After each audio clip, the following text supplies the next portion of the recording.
इसकी बत्ती है अग्रवाल फार्म, इसके मतलब साइड में ही है 100 मीटर।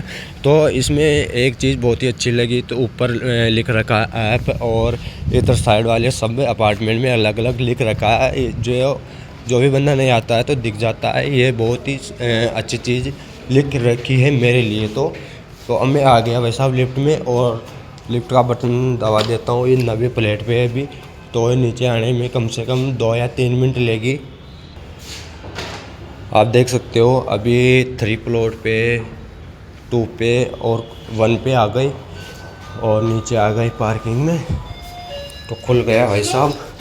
हम जाते हैं 800, मतलब अब बंद कर देते हैं। ओह सॉरी, हाँ अब ये चालू होगी डायरेक्ट ही, मतलब 8वें फ्लोर पे जाएगी।